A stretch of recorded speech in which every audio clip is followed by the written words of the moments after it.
The issue of deinstitutionalization started back around the late 1950s, 1960s, when the first antipsychotic medications started to become available.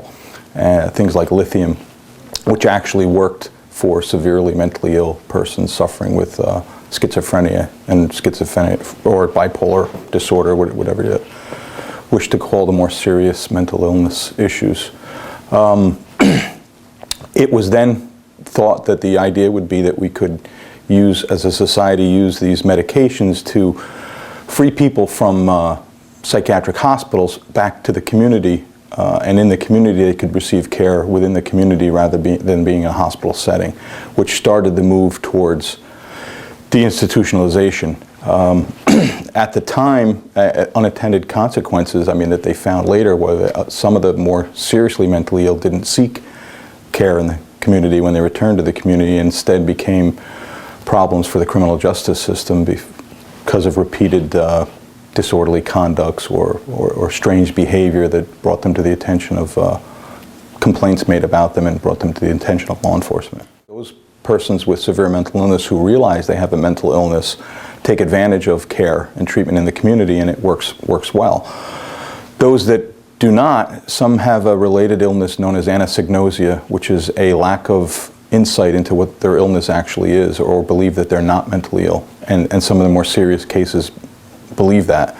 Some studies say as many as a half to 2/3 of persons suffering with schizophrenia also have some extent of anosognosia, which prevents them from seeing their illness. So if they don't see their illness, they don't see a reason to seek care for their illness, and they don't see the effects of their illness. They don't realize their deterioration.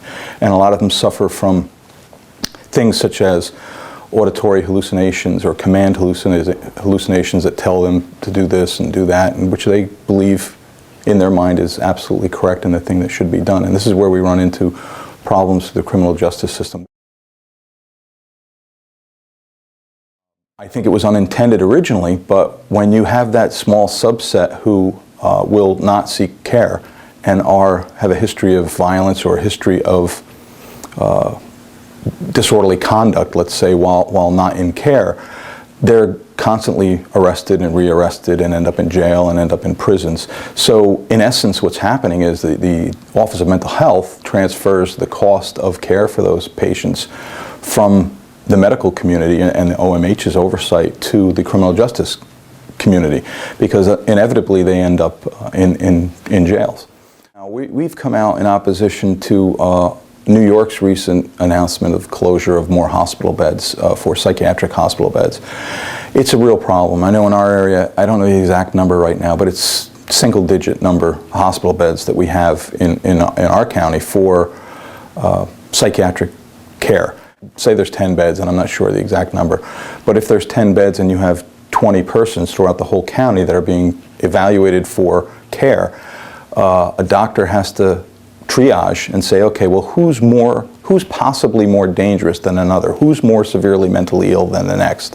And at some point, they're releasing, in my opinion, quicker and sicker than they normally would had they had the space to say, look at, of these 20 people, 18 of them need to be stabilized before they're released into the community. And what happens is, when they're turning those beds over so quickly because of the limited number of beds, the return to the community is too quick, the person's not stabilized, and it becomes a revolving door. 2 days later, we're back at the same store where this person was, in the store causing a commotion. They're back again. The store owner calls the police again. Listen, the person's back again. Again, you go down there, they're psychotic, they're making all kinds of statements, so you take them back to the hospital. And the hospital bills are phenomenal when they are admitted. And it's the lack of hospital beds is not allowing us the opportunity to properly stabilize people before they return to the community. For one, some studies show a direct correlation of increase in jail population with decrease in mental health hospitals, almost 1-to-1, which is amazing. So you're just shifting that from one area to the next. And when the governor created his Olmstead Commission earlier this year, I read about it in the paper, and he had no criminal justice members on it. So I sent a letter to the governor saying, listen, when Olmstead first was enacted years ago, I said it was not known what this would do with the criminal justice system. We now know that it affects the criminal justice system greatly.